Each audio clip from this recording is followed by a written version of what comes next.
Hello, welcome to another episode of a Melanated Hypothesis podcast with your girl Tori V, aka Victoria Littlejohn.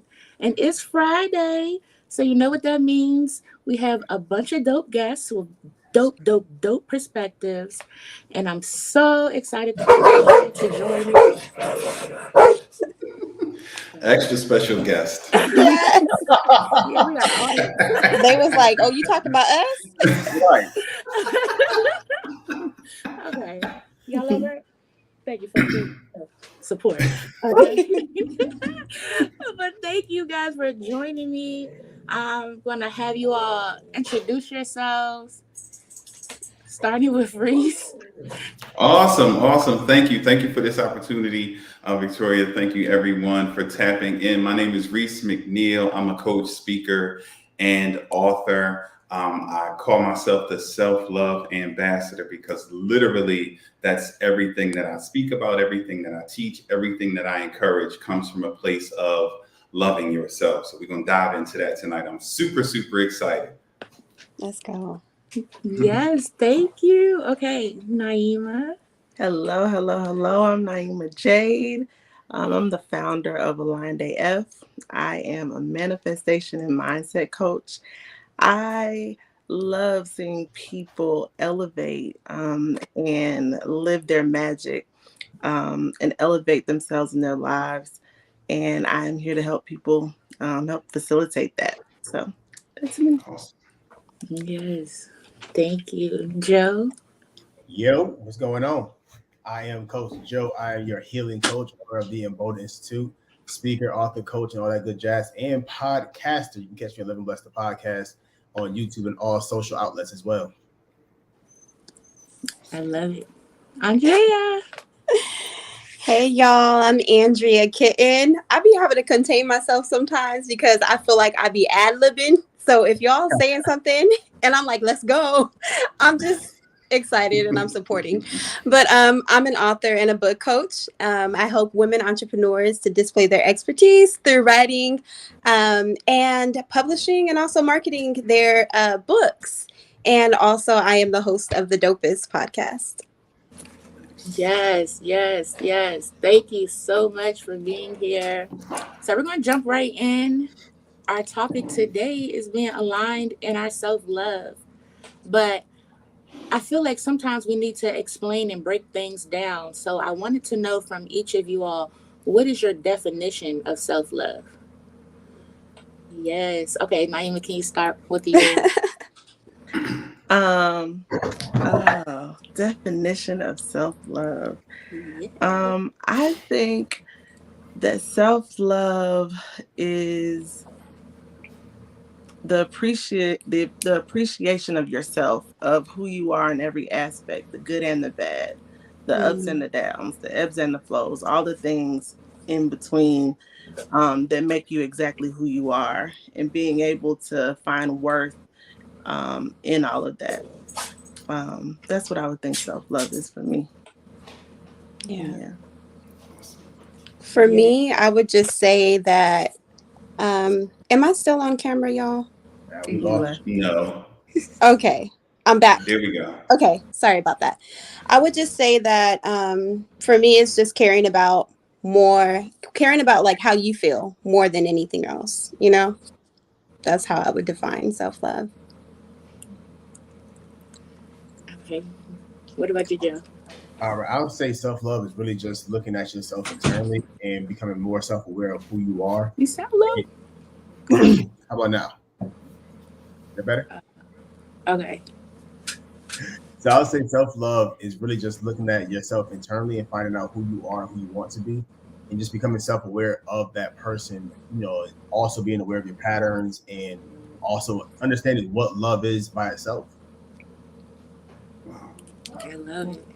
I love that. Come on, Reece. I know you got something for All me. excellent. Those are those are all excellent. I'm just like soaking it up. So I'm kind of like I'm in the audience and on the stage as well. So self-love is regard for your own well-being, right? That's essentially what it is. Regard for your own well-being and happiness. And For sure. the way I put it is self-love is a state of appreciation for yourself, right?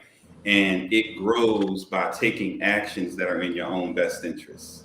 So when you take actions that are in your own best interest, that's how you develop and grow that self-love. So I lump it all together like that. Okay.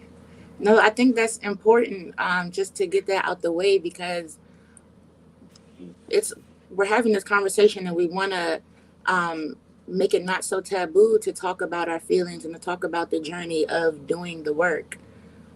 So I want to go to you all's journey, um, and whoever wants to share what kind of led you on your self healing journey, or your self love journey, self healing, self love. So I guess I'll start. So I think I may have a little like different maybe relationship with it because of how the world treats self-love. They say you're supposed to love yourself, right? But then it's like, oh, not too much. Don't do too much, because then you're like a narcissist and, oh, I love myself too much. So me growing up, my family was always very much like, you're amazing, you're the best, you're this, you're that. And then I got older and it's like, hey, not so much, like tone that down a little bit. And so I kind of still have a balancing thing with myself on what matters with what other people say and how much I need to actually feel the show and feel the self-love for myself, and how that looks to other people. But I think it's so important. I think as I got older, after I got out of like, hey, it doesn't really matter what people say, to like, what that really means about every single part of me being loved, and not just what it looks like. It's like, oh, I love what I look like, I love what I can give, but no, like every single part of me, and sitting with that, and reflecting on um, how that is actually a reflection of other people as well, um, how I show up in other people's lives. So that's kind of been my journey, ups and downs, and I'm still on the journey, because there is no destination, in my opinion, with something like that. I think you just continue to learn and expand and grow. So, Absolutely. what y'all Absolutely. think? I thought that was good. What was the question again? How did you start your self love journey? Like, what led you to even being like, I need to start loving myself? Therapy. Therapy got me all the way together. So I share my story. I would say I was 29 years old when I first experienced therapy in its actual form. So I was taking kids that I work with to in a group home to therapy, and that was the first time I experienced it. I watched them, how vulnerable they were being, how the transformation I saw with the therapist, a child, was happening. And I asked for a session, and I realized I asked for a session because I knew I didn't love myself. The things that I put myself through, the things that I've been through. So I had to, it was just, I don't know, it had to be a God moment that really just said, yo, you need this. So I took it upon myself to get the therapy. I have the same therapist for about 5 years now, and she's really just been developing me and growing me and stretching me to higher heights and new levels. And I just feel like if you're not in therapy, get you a coach that can get you along the way. Okay. Yeah. I got a question for that, but I'm gonna come back. To that. Okay, Andrea. No, I mean, I agree with Joe as far as like the therapy or coach. I'm a big advocate of like getting a coach, I think for my journey, I've been on this journey all along, right? But I didn't really realize, what self-love really was or what that looked like. And I could see that in the reflection of the relationships that I would be in. I was always wanting, to love someone, but not actually loving myself first. So just looking back, reflecting, I could see that profoundly in the relationships that I would choose. But just of most recent, like the past year, you know, I've really been able to tap in, you feel me? Get some coaching, you know, hire some coaches to be, you know, very impactful in my life. I got a mindset coach. Then now I'm currently with a total life healing coach, right? And it's impacted my life tremendously. So now it's like putting me first, you know, tapping in with my feelings. And I love what Reece said about caring about your well-being, because that's exactly what I was saying when I was describing what self-love is for me. You know, it's like caring about how you feel, you know, first and foremost. And when you do that, you know, as I've been doing that, everything starts to flow for you. You know, everything is going well. Like everything is happening as it's supposed to happen, and you're really teaching people how to treat you. And you know, so Yes, that's girl. kind of like how my, just a little glimpse of how my journey has been getting to self-love. So I'll jump right in. So for me, in regards to the journey, so I've never had a healthy relationship with myself, you know, from childhood all the way through adulthood. I mean, I was married with children and I never developed a healthy relationship with myself. Even when I became a husband and a dad, everything was sacrifice, sacrifice, sacrifice, right? My well being was never considered. And honestly, in the church, I was celebrated for my willingness to sacrifice myself, right? To sacrifice Right. my own well being. And, you know, I kept hearing some things, you know, I kept hearing some things about me needing to take care of myself, but I kept pushing it aside. And one day everything was just snatched from me. The wife was gone. The children were, well, the children weren't gone, pardon me. Everything but the children. The wife was gone. The ministry was gone. And it was literally, I was by myself and it was me and God, and God really began to show me me. And from there, that's when the concept of loving myself, you know, was introduced to me. And at this point, I was 40 years old. So I was a whole grown up with adult children when the concept was finally introduced to me. And, you know, I've been on a mission for the past 6+ years, getting to know me and learning to like and then love and then appreciate myself. So for me, it was never having a healthy relationship with myself, and then everything crashing and burning and being snatched from me, and literally having to start over essentially from scratch and learning to develop a healthy relationship with myself. Pardon me. So yeah, so my journey was a very, very rough one, but I appreciate it because it helps me now with developing myself and with the work that I do helping other people. So yeah, that's a little peek into the craziness of my journey. It's very dark for me. Beautiful journey, brother. Yeah, Appreciate it. I love that, and I love your shirt. I love Thank that. you. Nice shirt, brother. Yes. That too. Thank you. Thank you.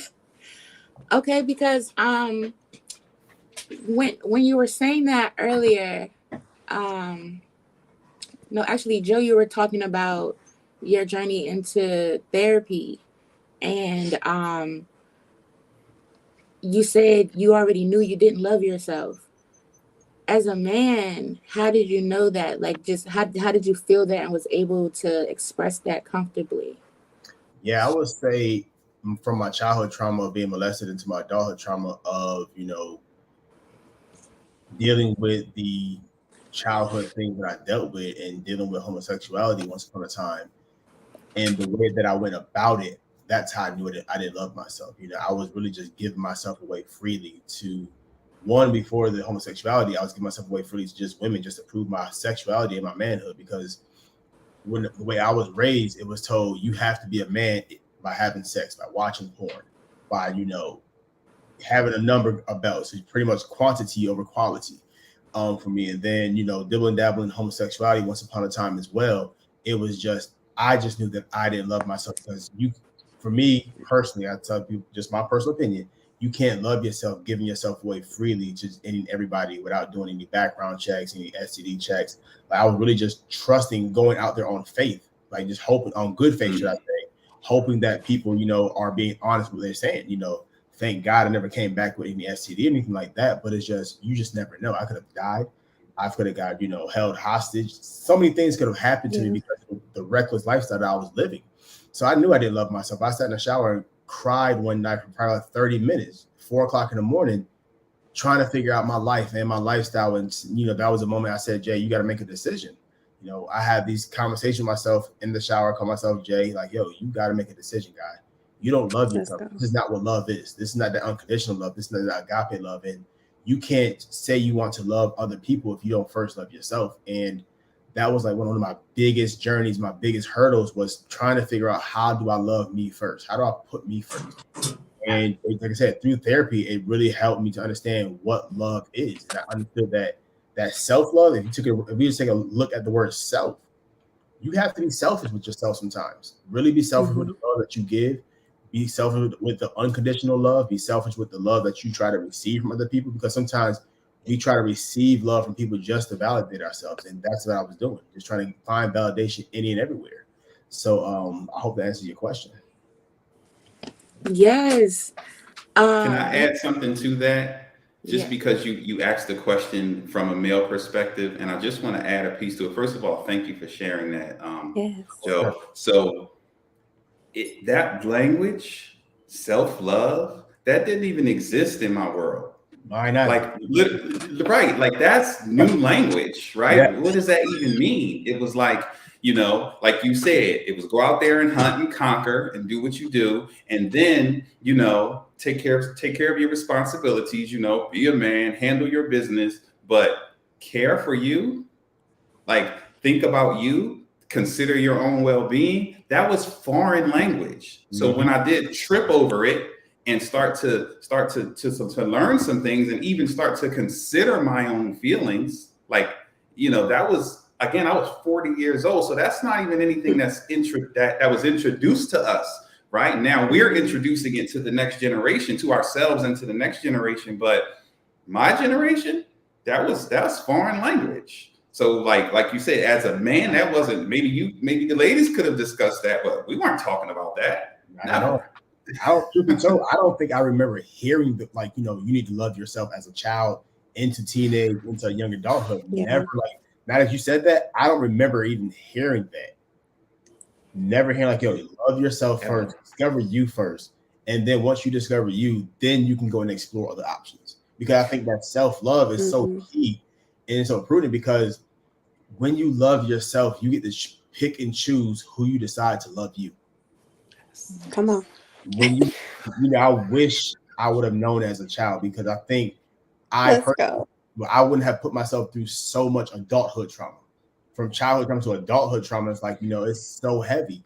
And had the word self-love been embedded in myself, probably from the time that I was conceived, I think, my life would be a lot different. I'm not taking away from the life that I have now because I'm thankful for it, but it's just thinking back after what Reece said, is just that hit home. That hit home for real. No, that's good. Okay, when you said that, it made me think about, well, we're not taught that from a man or woman's perspective. So, for example, I know both of you have children, your mothers, and when you are a mother and a nurturer, just as a woman, you're nurturing and you're trying to take care. But then as a man also, you're trying to be a provider. The world tells you have to be macho and be tough and you got to hold it down and all these things. So where did self-love even come from? That's not even the way our culture is built to love self. Yeah, I think it's like, I think that though, thank God for men like Jovan and Reece right now, because it's still taboo for men to talk about it even. It's in all the magazines. You can look up an article on why women should have self-love. It's rarely any articles that are saying anything about, men having self-love for themselves. And I think that's amazing for you guys to be in the open, outspoken, talking about it, because there are going to be so many men that are going to be helped from this. I tell my boyfriend all the time, because he's a priest of a traditional African religion, and he has a lot of people under him that he helps, and I see how stressed he gets, and I'm like, babe, if you're not okay, you can't help them people. You can't help anybody until you're okay. You can help me. You can't help your family. Like it's just as cliche as it sounds, like you're not supposed to give from the cup. You're supposed to give from the saucer. That's where you give out everything. Until you can understand that, it's like you're ruining yourself. But then, even if you think that you're helping other people, you're not even helping them to the levels that you can help if you're not helping yourself first. Bingo. And so you guys talking about it is just all the kudos to you guys. Thank you. And just if I can just add to that, as a mother, for me, I think it's all about like just showing like my son, how to love himself by him seeing me. Like so many, I just did not realize this at first, but so many things that we do as parents, our kids, they know what's going on. They are watching us every single day. They are taking on our emotions, at a time when I was feeling depressed, I noticed, my son feeling, sadness or like his attitude changing, and looking back at that time, I'm realizing it was because of like what my mindset was. And now that I see how more upbeat my son is, how just, full of life he is, it's because I'm full of life, it's because I'm happy, right? And so like even as far as like teaching my son affirmations, and he'll just come to me randomly and tell me what he's grateful for, things like this. These are daily actions that I'm taking that my son is noticing, and he's automatically doing these things. So just as parents, us being able to really take this on and put our self-love, on a pedestal, our children are watching and just teaching them, I think that next generation is going to be, even better in our community, especially. So like, that's really important for me. Huge. That's really huge. Y'all better jump in because I got a big mouth. Y'all better jump in while y'all can. So you said something important, right? You talked about how he picks up on the energy that you put out, right? Absolutely. How you're feeling. So this is what we have to realize, how important we are, right? How valuable we are, right? Everything, our thoughts, words, and actions, everything we put out into the atmosphere, right? It matters. Right? It matters. And, taking care of ourselves, being considerate of ourselves, right? Caring for ourselves, investing in ourselves, speaking life into ourselves, that matters because like you said, it impacts everything and everyone that we touch, right? Our children, our families, the people that we pass, the cashier at the Target, everyone, right? What we put out matters, right? We're that valuable and that important. But if we're not taught that it's okay to invest in ourselves, I don't know if y'all caught the one thing, and I'm gonna shut up for a second anyway. I was celebrated for neglecting myself. Yeah. Yes. Celebrated. Yes. Oh, they made a big deal out of the fact that out of my willingness to sacrifice myself. Mm-hmm. And I bought in, and it made me want to sacrifice myself some more. And when it hit me like a ton of bricks, it literally, my world was just shattered first, and then it was opened up, and I'm like, it was like the scales fell off, and I'm like, whoa, I'm allowed to love me. I'm allowed to put me first. And what I realize now is that the more I invest in me, right, to Naeemah's point, when my cup is full, there's so much extra for me to give. So my wife is the beneficiary right now. My children, the people that I serve, everyone benefits from me investing fully in me. But when I neglect me, now things are a little choppy with the missus. Things are choppy with the children. You see the ripple effect of that? So we're so important, and we must, I know that's a strong word, but we must take responsibility for learning how to love and appreciate ourselves and prioritize our well-being. It's not selfish. It's actually the most selfless thing. The best thing you can do for your son, sis, is love on you. Not neglect yourself to take care of him. No, love on you. That's the best gift you can ever give him. Y'all better jump in because I'll just keep going. I'm gonna shut up. Go ahead. No, this is good. No, This is I good. completely agree with you, Reece. Like it's you know, like I said in the beginning, it's so weird though. This world for me is like really weird when it comes to that a little bit, because when you do it too much, then it's like she don't care about nobody. She always think about herself, and it's like, yo, if I didn't think about myself, you wouldn't be getting none of this. You know what I'm saying? I would be in a bed depressed somewhere, not being able to, you know what I'm saying? Not being able to stand in who I am to be able to help anybody else. You know, I wouldn't realize my worth. You know, it would just when you neglect yourself and your love for yourself, you're tearing yourself down. It's like almost like taking a poison every day. You're not even yourself. You don't even know your identity. You can't know your identity if you're not loving yourself and who you are and whose you are. You know what I'm saying? Like it's giving me like goosebumps right now, because it's almost like you don't love God almost. You know what I'm saying? Come on. Say it. Because it's like, well, who did you come from? Who are you? So it's you know, I think it's like it's paramount in the things that we need to realize before we even start anything else, before you start any kind of path to realize who you are and, you know, the love you have for yourself. So absolutely, I agree 1,000%. And Reece, I feel you, man. I was in a church for some time and just giving. They calling left and right. Can you do this? Can you help so and so? So and so need this. So and so need that.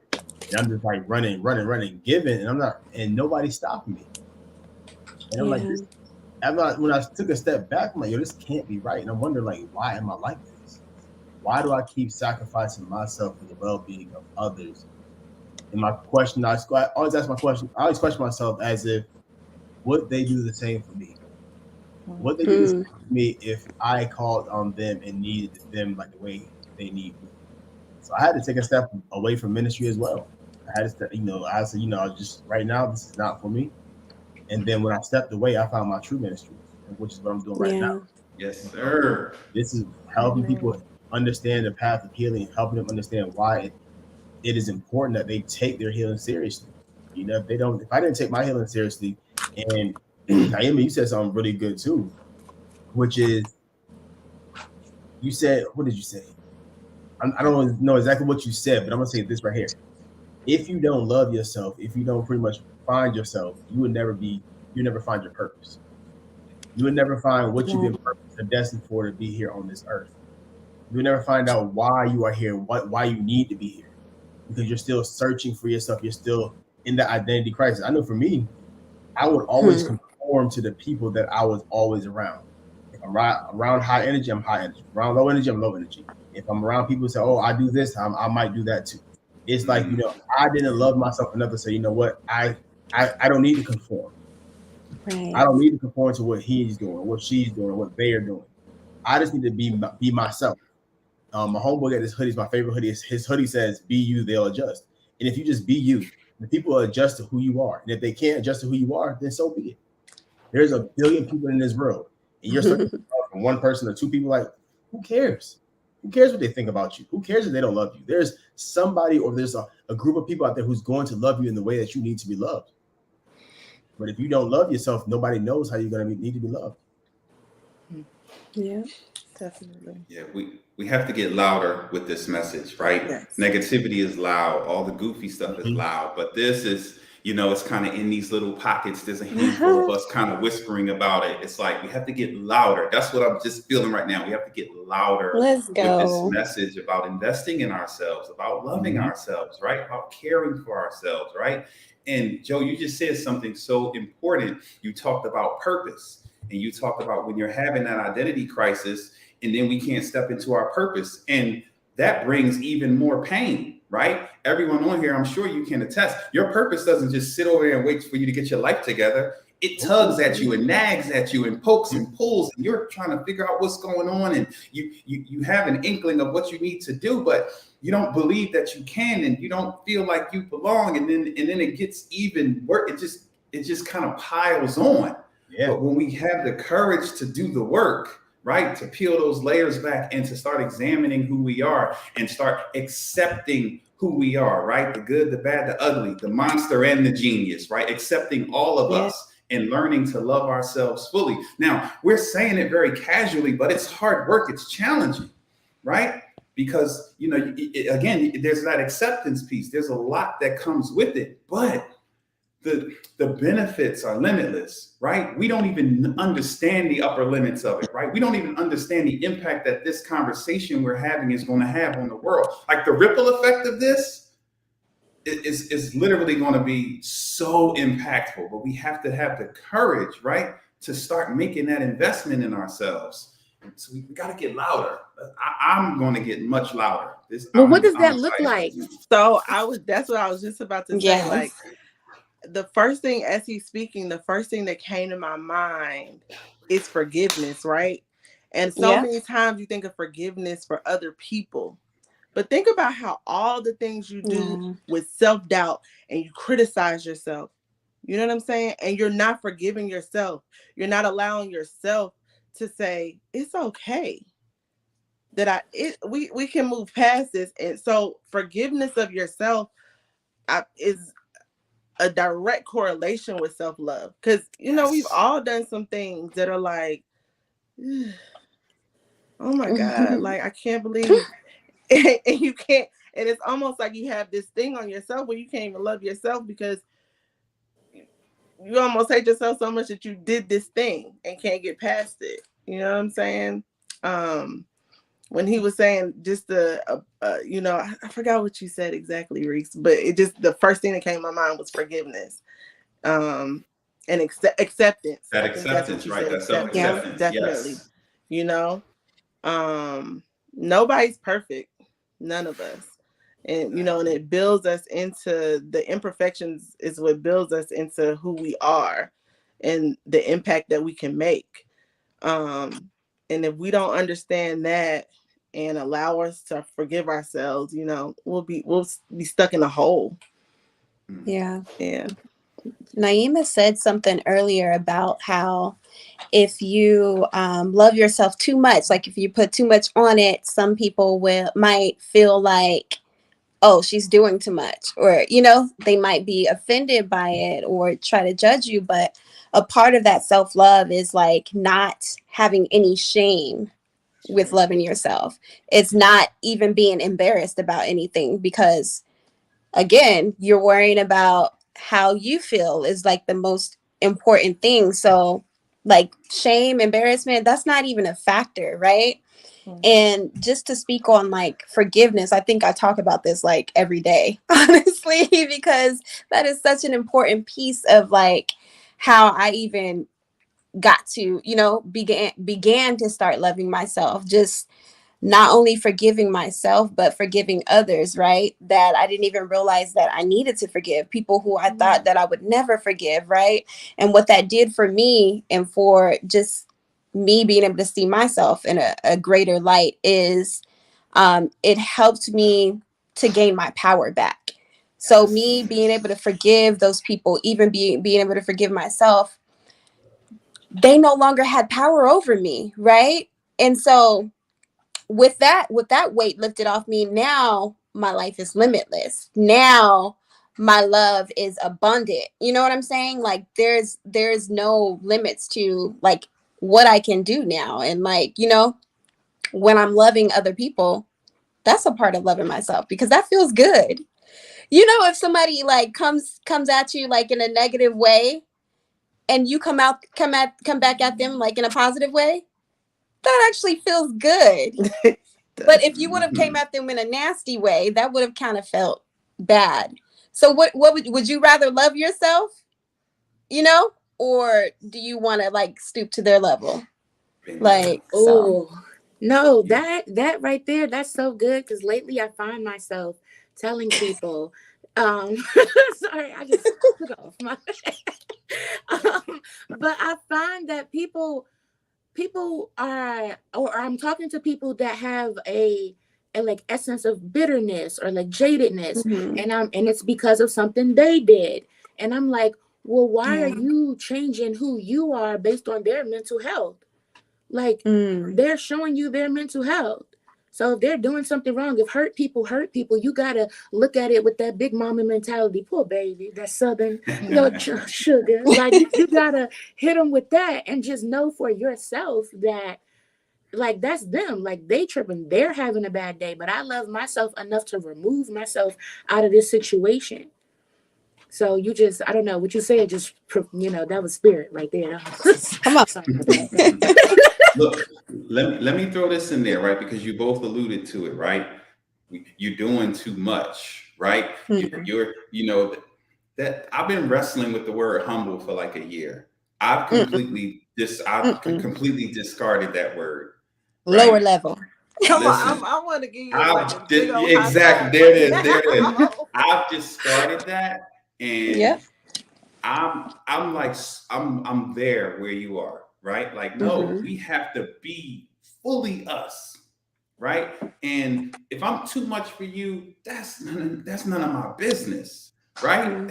As long as my and that's where we can keep ourselves in line, right? As long as my motives are pure, I know my intentions are pure. If I'm a little too much for you, that's okay. Perhaps I'm just not your cup of tea, and that's all right, right? But I have to be my cup of tea, right? I can't keep dimming my light because it might. For the longest time, I wrestled with that, right? I had so much to say, but I'm like, I want to do this, but I'm holding back, and I'm standing. Now I'm like, no, I'm here. I'm here, and I'm showing up in all my glory, and I'm letting my light shine, and I'm allowing God to work through me, and I'm here. I brought healing with me. I brought love with me, right? I brought the healing. I'm the answer, right? I'm the answer, right, to your prayers. I'm here, right? Whereas before I was hiding. No, I'm here now because just stay humble and relax and just. No, they only tell you that when you start to embody who you are, when you start to walk in your purpose. Now all of a sudden it's no, come here. Which one is it? Go be great or no? Like which be one great. is it? So exactly. No, I'm all in now, but once upon a time I was struggling with that. But I've discarded that. And I'm showing up with everything that I have. I'm not holding back anything else ever again. Because I always feel terrible later. Like, oh man, I could have and shit.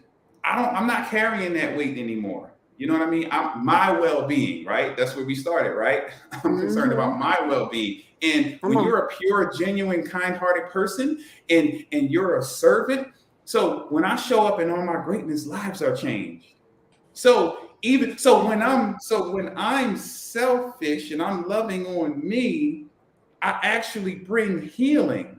So there's a positive impact to the world when I show up and embody everything that I am.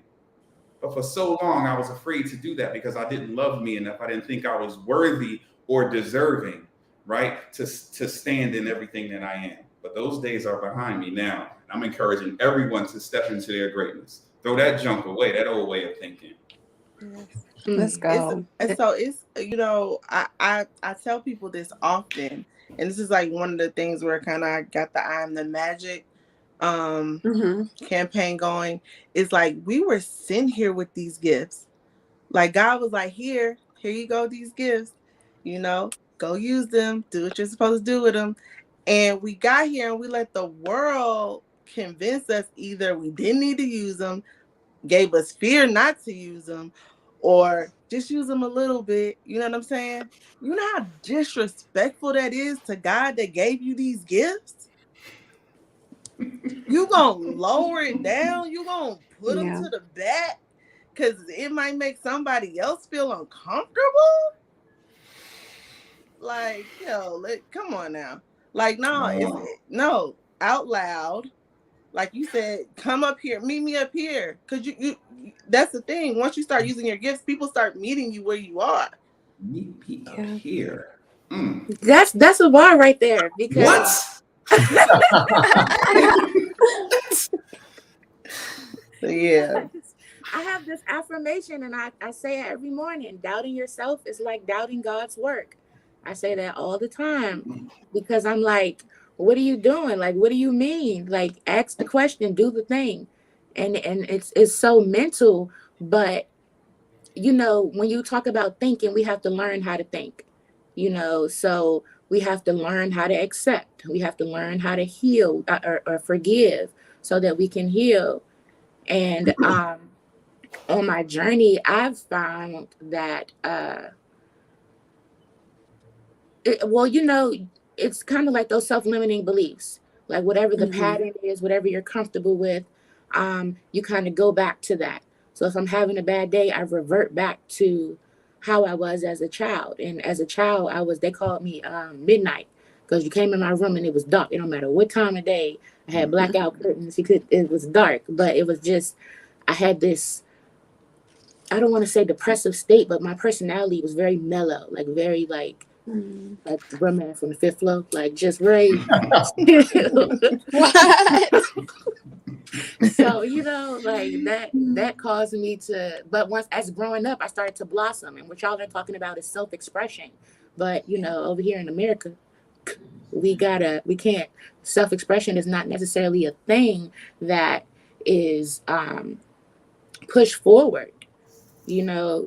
So so for me, what I'm trying to get to is, for me, self-love and self-expression are connected, but we're constantly taught and we're constantly pushed back into the loops of how we were as a child, which a lot of times our voice was taken from us, or, you know, we weren't supposed to express. So in those moments of like, okay, I need to get myself out there and love myself and do the thing, how do I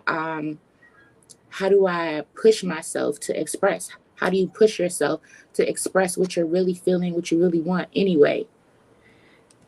That's it's a daily battle, it's a daily hurdle. I still sometimes to this day I have a hard time expressing myself fully because as a child I was told to stay in a child's place. As a child I was told to do as, how that saying go, do as I, what is it? Do as I say, not as I do. Yeah. So it's pretty much you're always told to do. But as far as expressing yourself, that's not something that I was able to do. So now I'm noticing in my adulthood, you know, like I said, recognizing your patterns and recognizing yourself and being self-aware. I'm recognizing that, okay, when I feel that I can't express myself, I have to find a way to express myself. So there's a way that we can do it. We do it with certain people, but it's not with everyone. So it's just like, you know, how do you find that way for you to express yourself in the way that you need to be expressed? How do you express yourself to where people understand you, but not only understand you, they feel exactly what you're saying? I feel sometimes people who say stuff may say, you know, very monotone. We may say it like a little bit under our breath, but it's just really making sure that people feel what you're trying to say so they can understand, one, you're not to be played with. Two, you mean what you say, and you said what you mean, what you meant. And that also, three, you're nobody's puppet. You're going to speak your mind. So now I'm learning to, okay, use your voice. No matter how many times you've been quieted for so long, use your voice and understand that there's power in your voice when you use it. Absolutely. So I'll jump in, of course. So you the question, you know, how do you get started, right? How do you turn that corner? And so you alluded to reverting back. So what my intention every day is to create a new normal, right?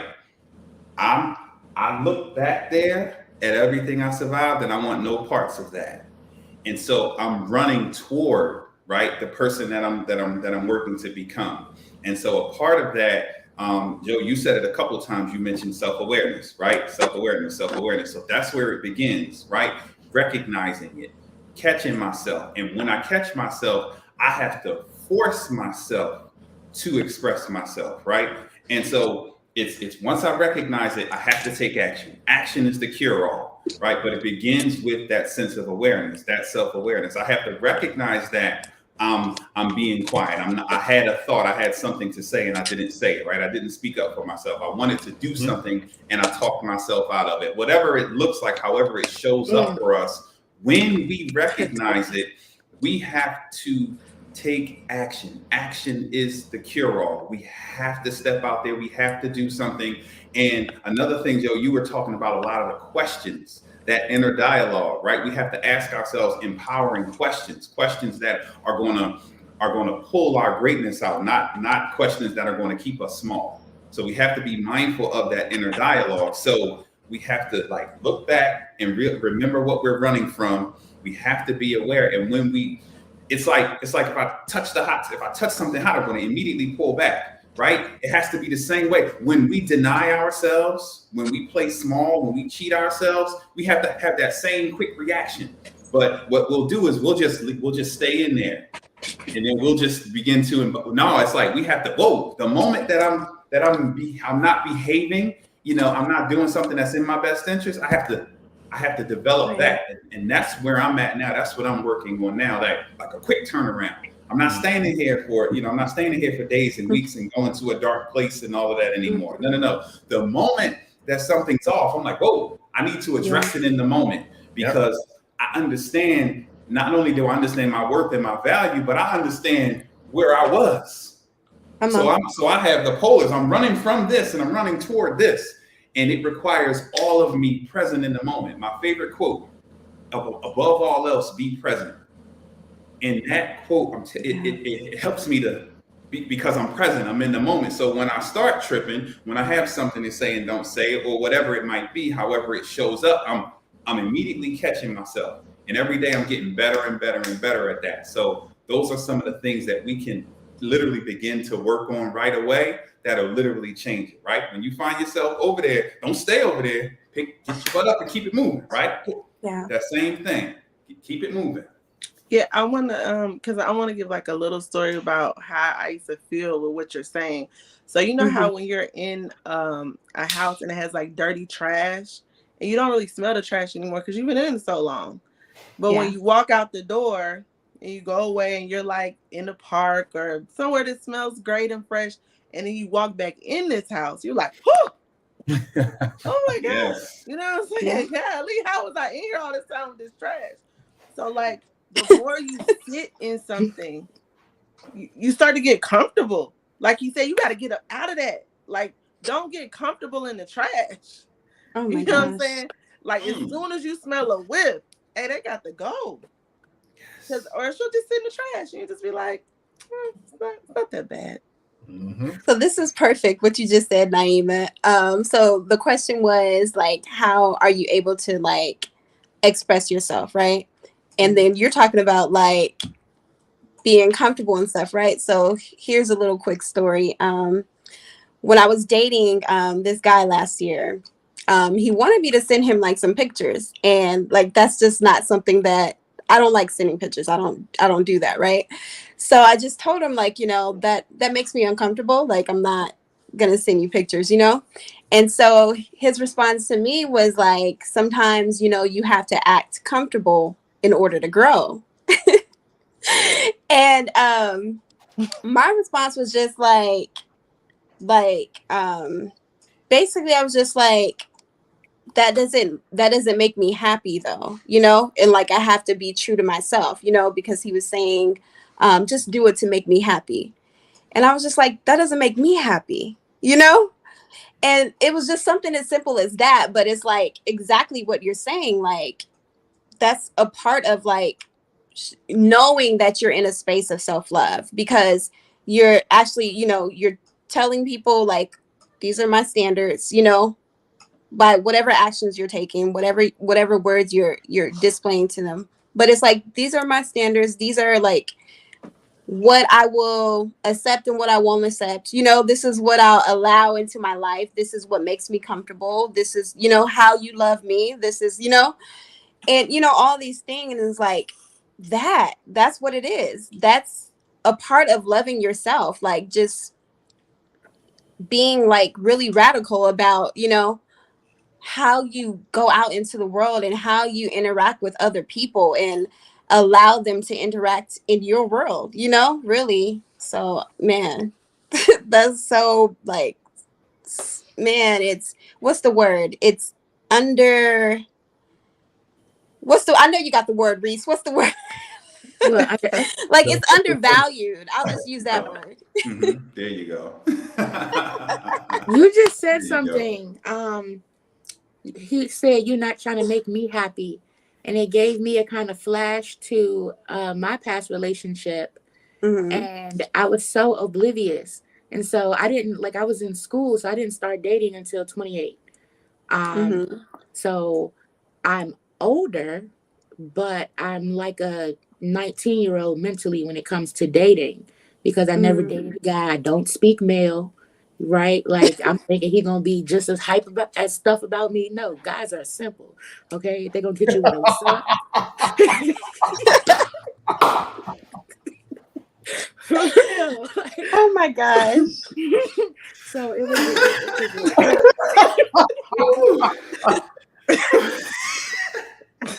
I'm sorry. No, that was a truth. That was a truth bomb. Oh, I love it. I love it. I had no idea. I thought something was wrong with me. I'm waiting on, you know how they talk about nonchalant guys and like that's the thing. Like it's that's the thing. But I didn't know. How you doing? Yeah. it's I didn't know. So I constantly questioned myself. Is something wrong with me? Am I not pretty today? I know I look cute, but I'm not looking cutest. Like I didn't understand what was going on in the relationship, and I was doing everything to try to make him happy.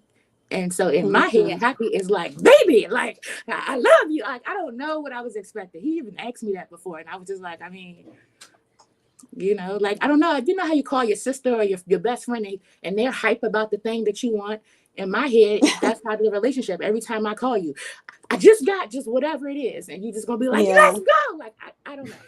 I don't know what I had in my head, but that's not what it was. And so I over exuded myself. And in that moment, I didn't know that I didn't love myself. I thought I love me. You should love me. Let me show you how to love me, or let me give you more reasons to love me, or maybe I didn't do it right the first time, so let me love you like this, and then you could. But then when in hindsight, I was like, wait, you didn't love yourself in that moment. Like you kept giving yourself, and then he looked at you and saw that you didn't love yourself, and then he almost So okay, we're gonna go here. So sometimes guys are like, when I talk to my male friends, they're like, I'm gonna just be raw. They'll be like, you know, I don't want to wife her because she a hoe. And I'm in my head, I'm like, how is she a hoe? Like, what did she do? But in his head, it's like she's a hoe because when I asked her to give it up, she didn't say no. Or when I asked her to use her car, whatever it is, when I asked her to do something, she didn't push back. She immediately gave me what I wanted.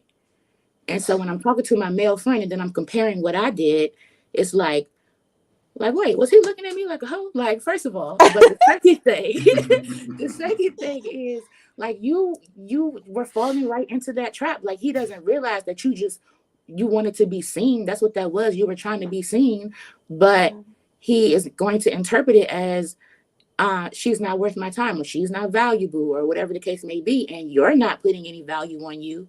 So why would he think anything else? So I mean, that's my story. I'm trying to figure out a question, but no, it's all good. To a well-meaning man, he's gonna think that a woman that loves herself is the most attractive thing, you know? Like if he has his head on straight, he's going to be attracted to that woman that loves herself for sure. But I also think sometimes I love that. We as men, what'd you say? I said sometimes as men, we gotta take it upon ourselves to, when we see that in women, to let them know, like, yo, this isn't cute. This isn't what you should be doing. You know, let me show you the ropes of how you should, you know, present yourself to men. I think sometimes there's a responsibility from us men that we have to step in and step up and actually sometimes say something instead of just allowing. If you're saying like a woman, she's trying to be seen, she's trying to be heard. There's some underlying issues behind that, of course. But it's just if a man recognizes that, a man should be man enough to say, "Yo, look, listen, I understand you want to be seen, I understand you want to be heard. This is not attractive to me per se. This may not be attractive to other men, but listen, this is how we make you more attractive and less more so hoe-like." Right. So, Joe, are you saying as a friend or as someone of like love interest to her? Friend, cut buddy, stranger on the street, whatever you want to call it. We have responsibility. You're laughing, but seriously, there's a responsibility for us men as well. When women pursue us, they push themselves on us. Listen, baby girl, you don't love yourself, and I'm gonna tell you why. This is how in my eyes, is how I feel that you should present yourself. You know, I'm not saying there's nothing wrong with women pursuing men because you know there's some guys who are a little shy, a little timid, who don't have that approach game. Me being one of them sometimes. But you know, what I'm saying is, if there's a thing that you see, like I say, I have a younger sister, I have an older sister. If I see them ever pushing themselves out there, I'm like, yo, that's not what we doing. Come on. That's not in our palm or blood. That's not what we do. And I'm gonna tell you why. And all my best friend, I have plenty of female friends. They know that I will tell them straight up, yo, that's not cute. That ain't what we do. Yeah. Men and women have responsibility to each other. I love that. On the other hand, too, men that don't love themselves can smell a woman that doesn't love themselves and try to get that because they know if I go to this woman who don't love herself that much, she can try to fill me up for the love that I don't feel for myself. Yep. They can smell it. Oh yeah, that's deep. Exactly. That's and deep. It's like, so you just have to, on both hands, you know, you have to be very careful of what you're attracting. Because really and truly, I always tell people hate to hear it. Yeah. But you have so much control in who comes to in your life because of what you're attracting and because of who you are. You attract what you are. Yes, I was about 100%. You attract exactly what you are. I asked my therapist last year. I said, "Yo, why am I attracting these girls who want to come in and out?" She said, "Because that's who you are. You want to be in and out."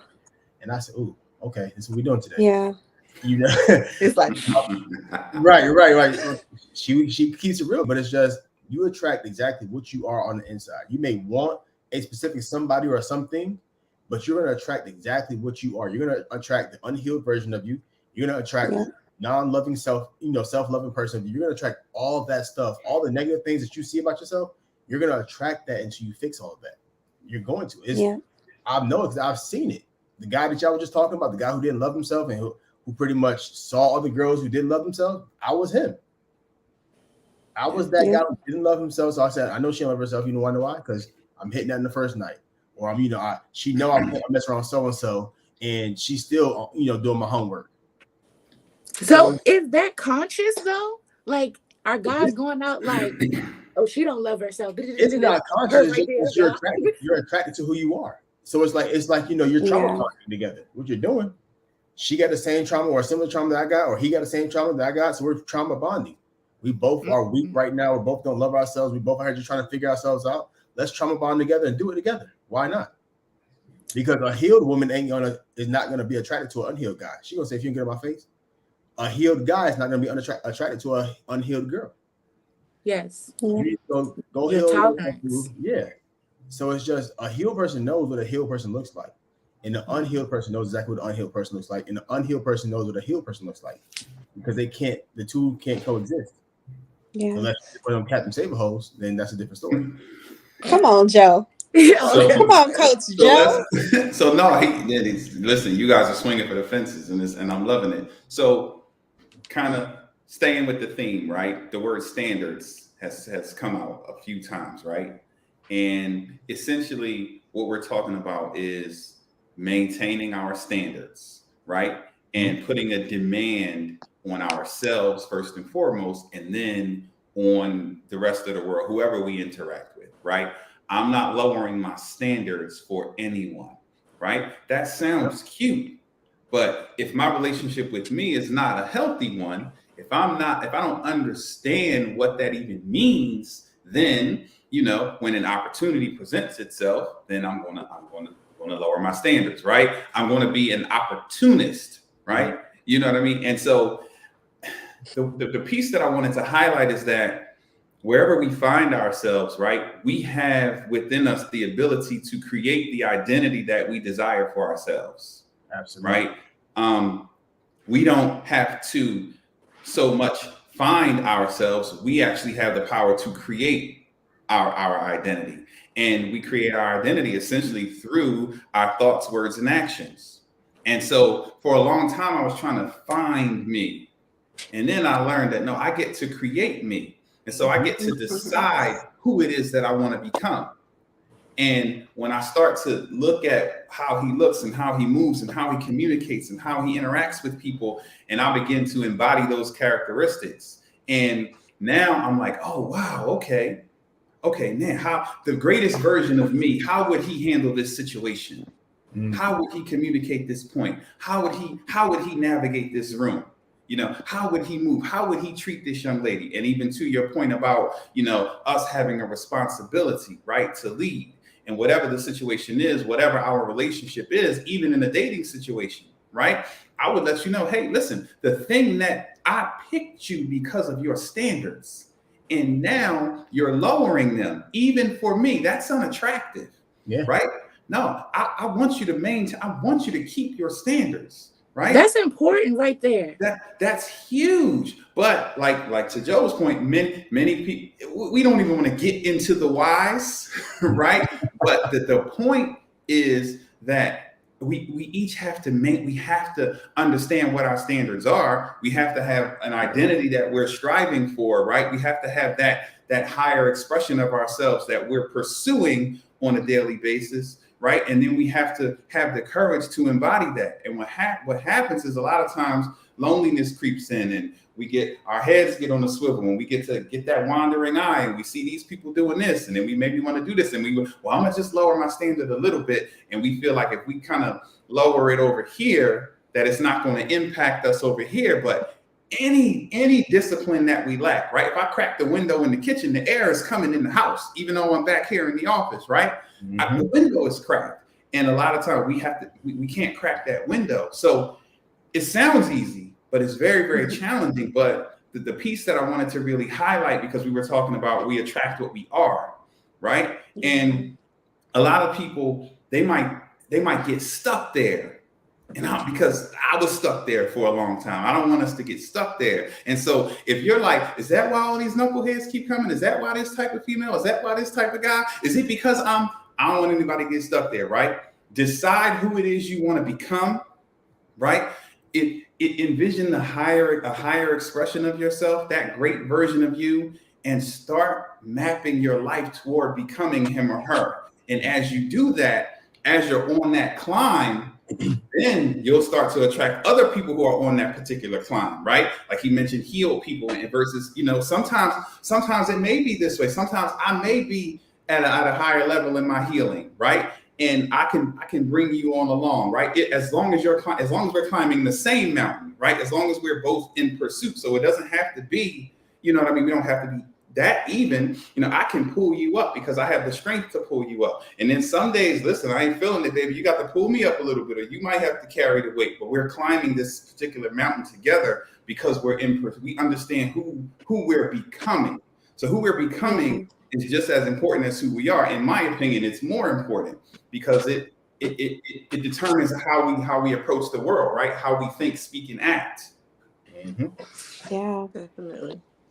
I think it's good to, with that becoming that person, knowing who that person is that you want to become, but actually embodying it right now, like you have to like truly believe that that's what you are right now. And that's how you will become that person, even, I mean, when you talk about speed, like speed doesn't matter. Time doesn't matter. Right. But you'll become it faster. I'll just say that, because it'll be a natural thing. It'll be ingrained in your subconscious, something that's believable for you, Right. You'll be it long before you become it. You know what I mean? Come You'll on. be it long before you become it. My wife was a wife Let's before I go. put the ring on it and all Yes. Let's stuff. go. She was already a wife. That's how I knew, like, wow, she was already a wife. She was already embodying Exactly. that. And I had to catch up, right? Come So, on. you know what I mean? So even now, right, the things that we're in pursuit of, we're embodying those things now, right? I'm walking in a room like I belong there because I do belong there. Yeah. Even if today I'm in the nosebleeds, I know I belong on the stage. So I'm walking in like as if I belong on the stage because I do. I just have to catch up to your point about time, right? So I am, before I am. I already am before I am. And to your point, when we think that way and when we make decisions that way, when we speak and act that way, like think about that. What's the ripple effect of that? When you walk in a room like you own it. When you walk in a room like God sent you because he did. What's the ripple effect of that?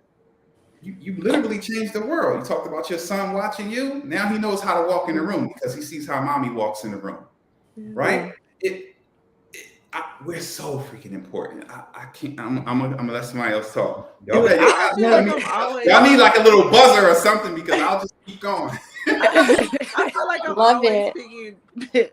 piggybacking off of you know what I'm trying to say, off of what you're saying. But one of the things I always try to tell people, like, it's science too, right? We're all vibrating, right? It's all vibrations, and then it's all frequency. Things like to vibrate at the same level. You know what I'm saying? So when you're going into a place and when you want to be something, you have to vibrate at that frequency that you want to be, right? And you can create that at any time that you want to create it. At any time you want to create it. And what happens is it's the what you want will catch up to your vibration so that you can be on the frequency of self-love, of self-worth, of wealth, of whatever it is that you want to be. But you have to start creating that frequency and that vibration to get there. So I think that's important to sit into it. I'm happy you and try brought that up. Those words seem kind of woo woo to some people, but what she's saying is use your thoughts, words, and actions to embody what you want to be. That's all. Start thinking like start thinking like that. That's why I say imagine that higher expression of yourself. How would he think? How would he handle this? Start thinking like it, start speaking like it, and start taking actions toward it, right? Don't let words like vibration, don't let that stuff scare you. And I'm speaking to that person who is scaring. Clearly, it's not any of us, but some people hear that and automatically they hit an off switch. No, we're just simply saying your thoughts, words, and actions. Start embodying that. You are that, right? And so I just wanted to throw that in there because I know somebody right now, somebody's like, oh, she talking this old crap. No, she's saying start thinking, speaking, and acting like that person you said you want to become. When you say vibrations, as I know some people think like, woo woo and all this stuff, but you have to think about it in the sense of when I'm saying vibrations, I'm talking about frequency. When I'm talking about frequency, I'm talking about media. I'm talking about what you listen to. I'm talking about what you're watching. I'm talking about what you're saying. And then that takes it back to, okay, you're saying your thoughts. So it's just science. Just break it down in a way where it doesn't seem so like, hoodoo or whatever you put in your head. That's not that deep. It's really about the media, making sure that you're watching the media, making sure that you're intentional about the community that you have, the community that you keep, and that the community that you're around is the community of which you want to become, not your same community. Sometimes if we're talking about being, having self-love, I need to be around people who show self-love. A lot of times we aren't taught as melanated people, we aren't taught self-love. So like we have to go on the journey of having it. So if you're around people who aren't on the journey, you're going to have to switch and find people who are on the journey now. And be okay if you're on that journey alone, right? We have to be okay with that as well, right? Because sometimes you're going to look to your left and your right and your peers, right, aren't quite there yet, and some people are afraid to step away, right? Yeah. We have to have the courage to step away. We have to follow our heart. We have to go on that journey, right? You have to be the hero in your own story. And, sometimes, there are points where the buddies can't go. The hero has to go on certain parts of the journey on his or her own. And we have to have the courage and the willingness to do that. Because if we want to be able to do something, we have to first be willing. I always say that willing comes before able. And a lot of us aren't willing to divorce the old version of us so that we can embody the new version of us. That's a part of self-love. Yes. Self-love is just that. It's the willingness to let go of yesterday, right? So that you can live fully in the present, so that you can step into that higher expression of yourself tomorrow. But a lot of us aren't, we're holding on so tight. Got to be able to let go. We're talking a lot about, moving forward and being in that present moment, but the thoughts are real. Like if I believe that, all the things that they told me that I wasn't going to do it, if I'm a single mother and they said I wasn't going to make it, or, I grew up on the streets and they said I wasn't going to ever get my life together, whatever the case may be, how do I cope with those thoughts when they come back up? How are you all coping? It always goes back to your self-worth, understanding your self-worth and knowing who you are. When you know who you are, those thoughts and those desires and those words mean nothing to you. And it's also knowing what your trigger words are, knowing what your triggers are, knowing, who you're around. My thing is, I just know for me nowadays, if you're not lifting me up, you're tearing me down and I can't be around you. So when people start tripping, they start wilding out. All right, y'all, I'm out. I'll catch you later. Why you do this? This is not what we're about to do. You're not going to tear me down after all the building up if I've done it for myself. So you're not going to tear me down in 5 minutes when it took me 10 years to get to where I am now. That's not what we're about to do. So I'll catch you later. We're not having this low level conversation no more. If you want to talk high level conversation with me, we can talk. But if not, it's all about demanding the respect for yourself. It's all about demanding and really embodying what it means to be around you. You can't be around me if you don't respect yourself. You can't be around me if you don't respect me. You're not going to clown me. You're not going to talk crazy around me. You're not going to do that. So when those words come up, you hear those words, or if you hear the words within yourself, I'm not that. I'm better than that. Affirm yourself. Know your love language. For people who let those words get to you, if your love language is words of affirmation, have you handy dandy affirmations in your notebook, in your phone, wherever it may be. Call your affirmation partner, whatever it may be. I send out daily affirmations every day. You can text me if you want to. I was about to say. Text your boy, 404-476-6780. Text the word affirmation. I got you. But you got to learn to affirm yourself and know that these words or these things or these people don't define you. You define you. You set the definition. Like Reece said, you get to create your identity. You do. You can create a whole different human being if you want to, or you can create the life that you want to create. But it's up to you to stick to that. Yeah. So you said, what do you do when those? I'm sorry. Go ahead. No, you go ahead. So you said, what do you do when those thoughts show up, right? So let's kind of make it as simple as we can, right? I always talk about, so it's essentially raising your standards, right? But that's another thing that sounds cute. What the heck does that mean? I always talk about budgeting, right? Budgeting your time and your energy, right? I always tell people to start there, right? Is it in my budget? Because I can make a couple dollars, but my time and my energy, right? I start to lean into and learn the value of my time and energy, right? And my time, right? How am I investing my time, right? Is it benefiting me? Remember, I've decided who I want to become. And so now I have to monitor how I'm spending my time and energy. Is this moving me toward, or is this keeping me stuck, right? What you say earlier, you said you're either helping me or you're hindering me, right? You said it a little cooler than that, but you're helping me or you're hindering me, right? You know what I mean? You're lifting me up or you're holding me back, right? It's one or the other. And so now I get to decide how much of my time and energy I'm willing to invest in our relationship. And love you like I do, I have to create some space, right? Because I'm on a mission. My time and energy is too valuable. So as I raise my standards, right, what I'm doing is I'm deciding where I'm going to budget my time and energy.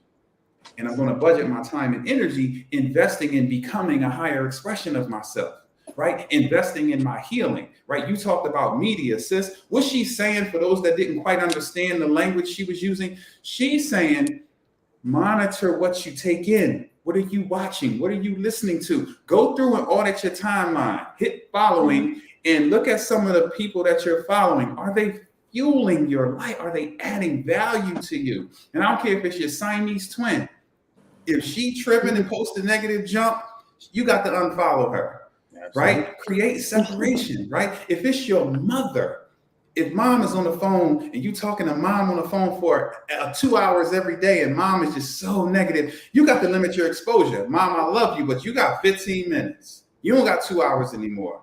Love you like I do, right? But we have to take responsibility for our time and energy. If we start there and we start to value our time and energy and we start to look at that, man, I was sitting on a block with the fellas for 7 hours talking about nonsense, talking about the 90s. Are you kidding me? You know what I could have been doing?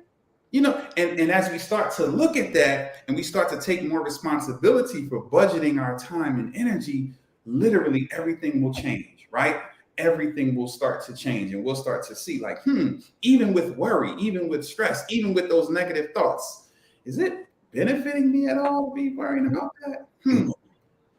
Is it? And I'm telling that right there, that will literally spark something in us. And then as we continue to invest in ourselves, we can learn, more ways to navigate through that. But that's something to consider. Budgeting your time and energy will literally make an immediate change in your life. Immediately. I love that. Okay. That was good. Look, we all got something to say. I was just gonna say for like Reece, he said budgeting like your time and energy. If you guys like look on YouTube or wherever like you listen to music, there's a affirmational song called Energy Budget by a woman named Tony Jones, and it is amazing. Like it is exactly what he just explained, but in like poetic words. It's so dope. But I would just say, just to go into the question that you asked, Tori, for me, I do it in several ways. It's like, I've learned how to transmute like my feelings. So if I'm having like, negative emotions and things, I'm able to like think about like what's the positive from it, right? I also have a journal that I call my book of positive aspects. So anything that I have resistance from, like in my life, resistance to, I'm literally just journaling like all the positive aspects of it. Like, what are the good things about it? And it helps me to feel better about, things that might be a little more on the negative side. Give me an example. So an example. Wow. Here's an example off the top of my dome. One thing that I journaled about was playing video games with my son. And he loves playing games and he loves for me to play games sometimes. And I don't like playing games. But I like, so I had to literally journal. I like to see the smile on his face when I play games with him. Actually, when I begin to play games, I actually do start to laugh and smile. I am actually having a good time when I actually get into it. It's just the starting to do it that is like, I don't want to do it, So I'm listing out all of these positive things about the activity that I don't want to do, how it would brighten up my son's day, how, like all these things, right? So that's just an example. But it literally can be anything. It'd be like the car you're driving. If you're not happy with it, like what are some positive aspects of it? It's getting you where you need to go. It's, you know what I'm saying? It runs well, so there's a lot of things there. Like you can use that exercise for, and just, starting off my morning with, like affirmations, mirror work, telling myself, looking myself in the mirror, telling myself that I love you, Andrea. Like that has been tremendous to helping me with my self-love, because there were moments when I thought that, I was ugly or I didn't love myself, or, people don't understand like doing those types of things as daily practice. Like those are actually helping you, like over time, those are going to be the things that are going to help you to grow. And just taking it back to something as simple as, and Joe, you actually helped me out with this. One time I was at an event, and like I was flustered, by a certain situation. And Joe, he came to me as the healing person that he is. And he was just like, just breathe. Just breathe. When you're feeling those negative emotions, breathe. Yo, people don't understand how important it is to breathe. Some of us go our daily lives without breathing how we need to breathe, and just meditation. And one more thing, I listen to Sierra's Level Up when I want to raise my vibration. That always helps me to raise my vibration.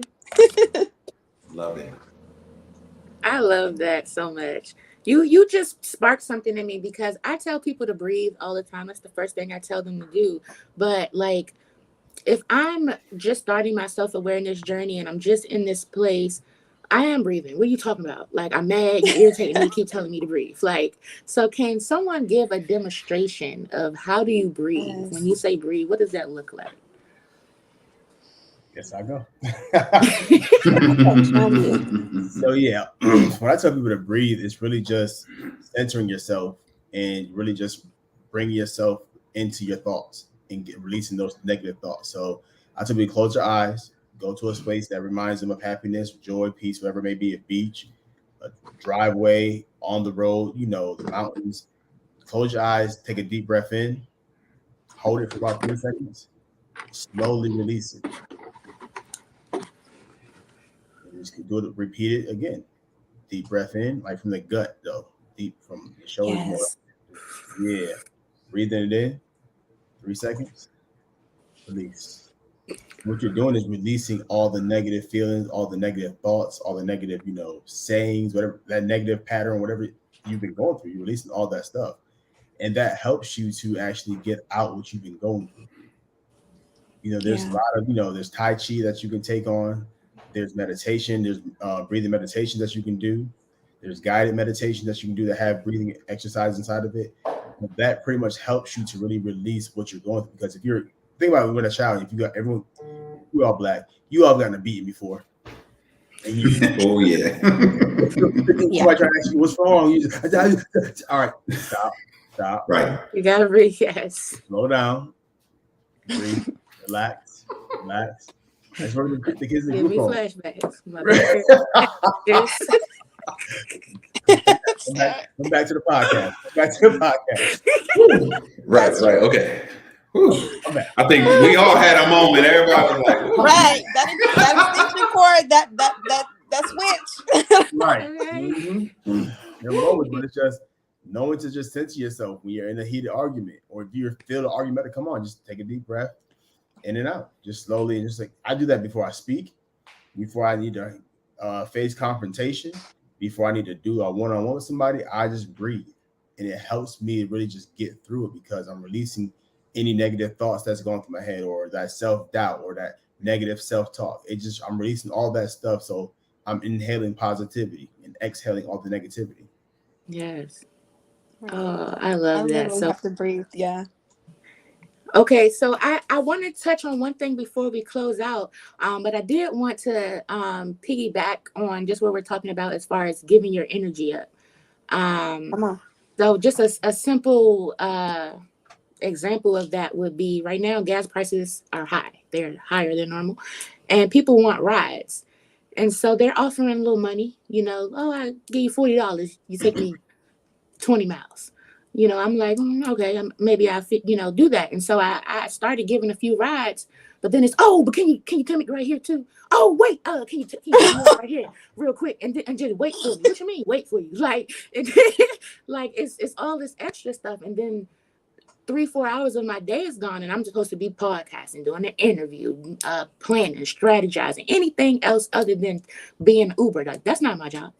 I don't do Lyft. Like, so that is a perfect example of something that so small that you don't even realize. You just feel like, I'm just helping out a friend. You don't got no car. I know how it is. No, like, I know how it is, but I can't give you my energy and my time. Like, I'm sorry. I don't know what you know, I can call you an Uber though. But I wanted to touch on, so Reece, you were saying create me. So I wrote that down. But then I had a question around, so my question, when we're talking about self-love and then you said create me, do we okay, so the question that I wrote was, do we love our bodies if we modify it outside in?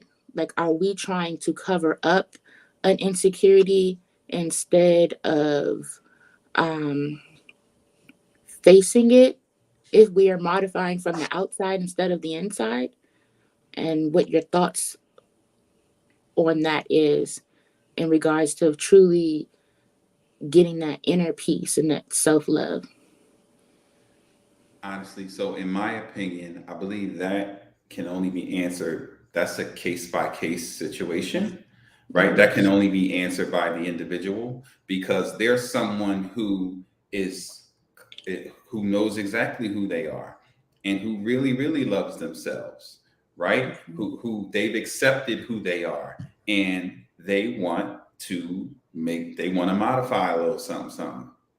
That person exists. Right. So I don't want to throw everyone in the same bucket and say, you know what I mean, that's a sign of insecurity, because we can go down that road, but I'm not willing to do that, because I would say that's a case by case thing, right? That's up to the individual. I would say if someone is listening to this and you're feeling like doing that is the answer to the struggles that you're having, I would ask you to slow down for a second, listen back to this a little bit, connect with one of us, someone that can speak life and someone that can kind of help you to develop a healthier relationship with yourself.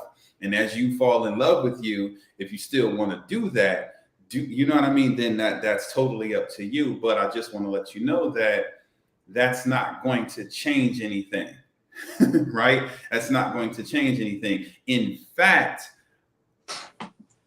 I'll dare to say that it may make the situation even worse, because if I'm dissatisfied with who I am and then I make these changes and now magically I'm getting this attention, it might be cute for a moment, but then I understand that this isn't really about me, because I'm still not happy with me. And now I'm getting this extra energy and attention because of these modifications that I've made. But is this really me? So the questions never go away, and it may get worse. So I would say, in concert with developing yourself, if you want to developing your inner self, if you want to do something, hey, that's your business. You know what I mean? But I think it's a case by case basis.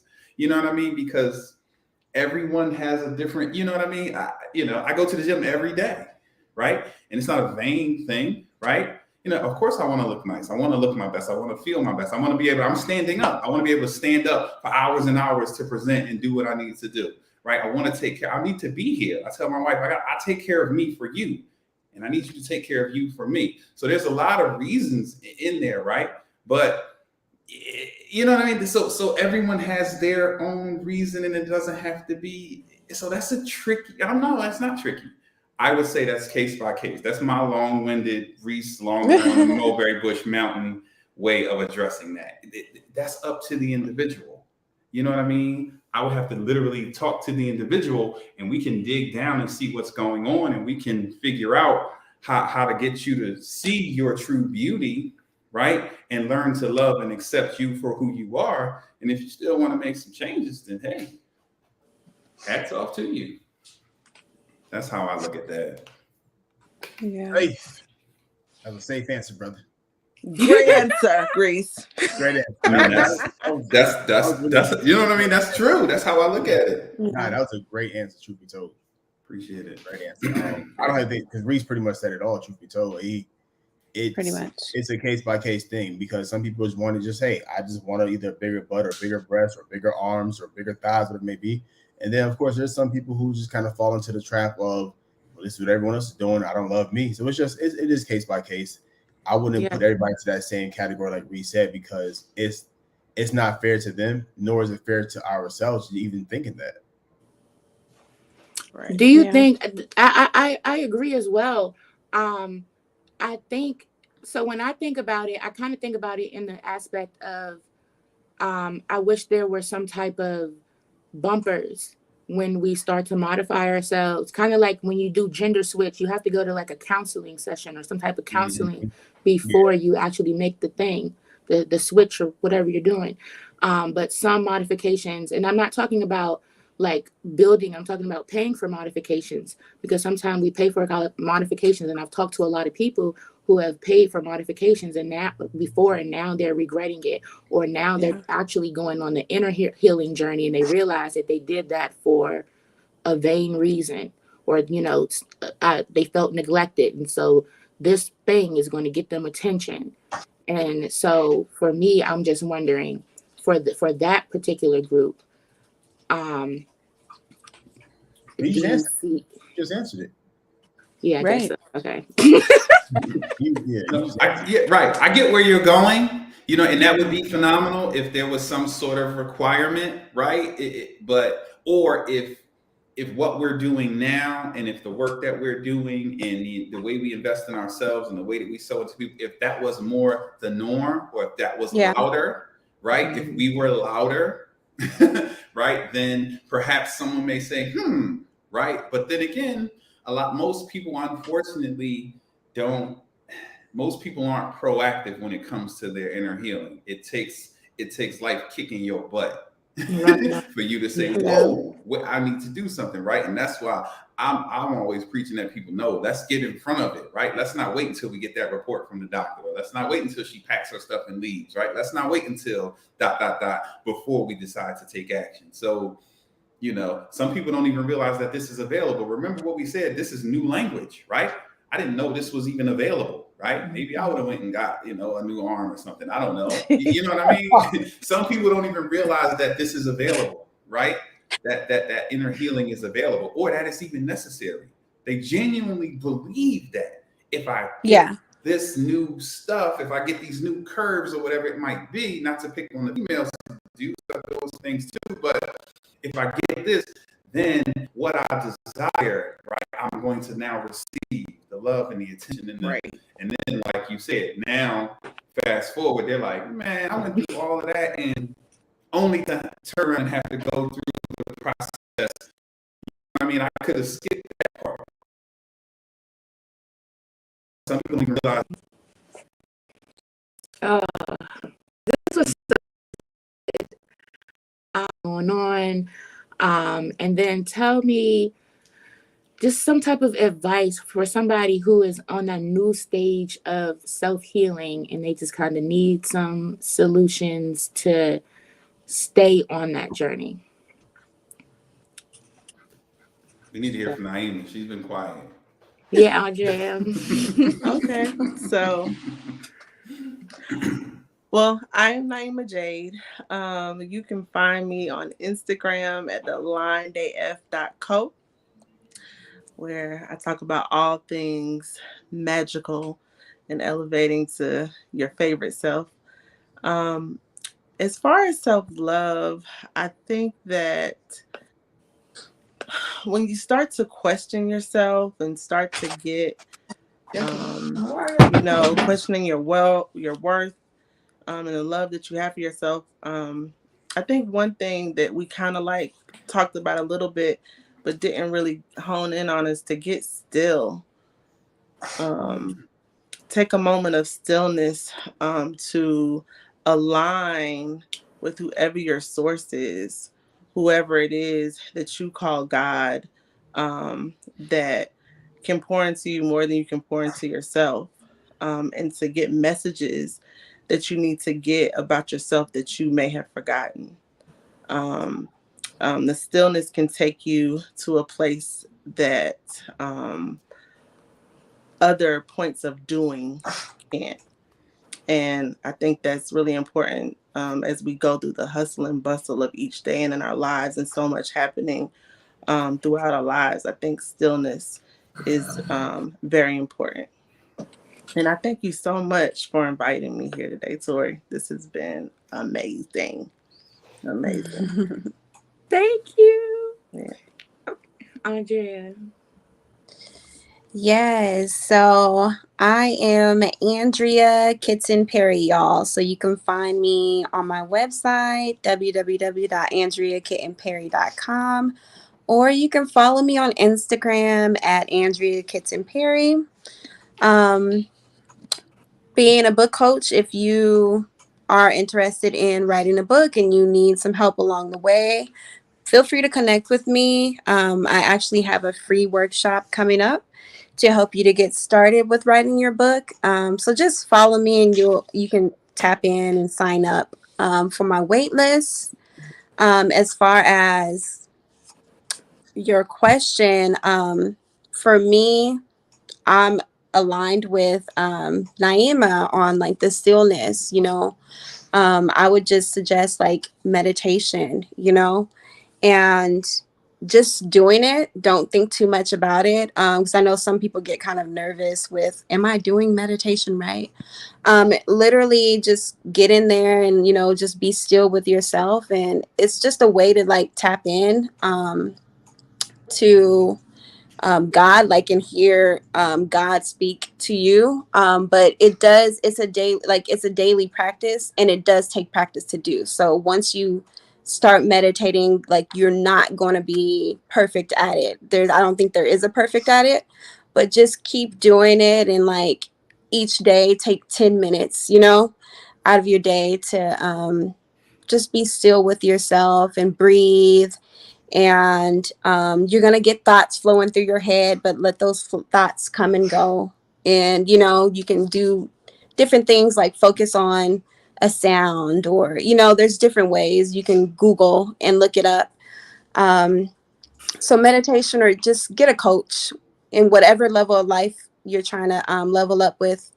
Get a coach for that. I'm a huge advocate of that. So whatever you need help with, there is a coach for that. So find somebody that you resonate with, and that will be empowering for you, impactful for your life. Yes. Yes, Reece. Close us out. So it's as you posted, it's Reece Inspires everywhere. .com, Instagram, Facebook, TikTok, all that good fun stuff. I'll say this in regards to self-love, right? Self-love is being on your own side, right? Self-love is being a great teammate to yourself, right? And doing the things that great teammates do, right? Great teammates encourage one another. Great teammates support one another. Great teammates are understanding of their teammates' strengths and weaknesses, right? Great teammates are honest. Great teammates set each other up for success, right?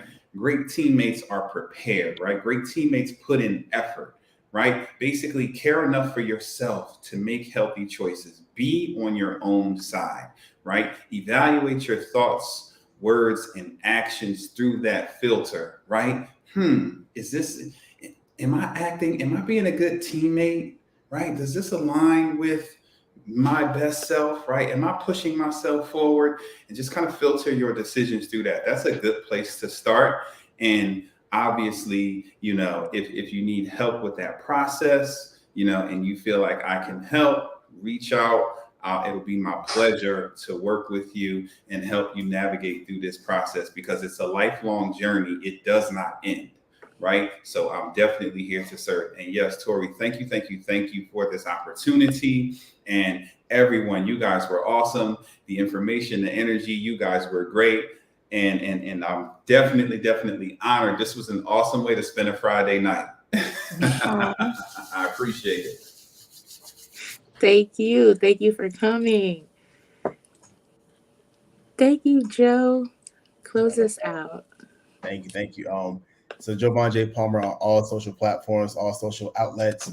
I have a webinar coming up March 29th, Tuesday, March 29th at 7 p.m. You can go to identifyandheal.com to subscribe to the webinar. I'll be giving you some quick tips and guides on how you can accelerate your healing journey. If you're looking for somebody to help you with your healing journey, get you started, you can go to identifyandheal.com.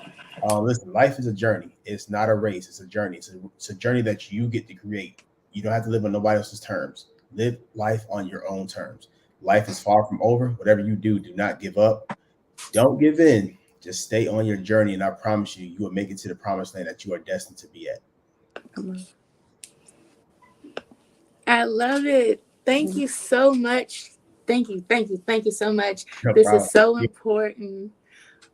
I'm so glad that you guys just came and were vulnerable and shared, and I hope that the message was received well by the audience. Make sure you replay, connect with our speakers. It's so important that we get this movement of healing out.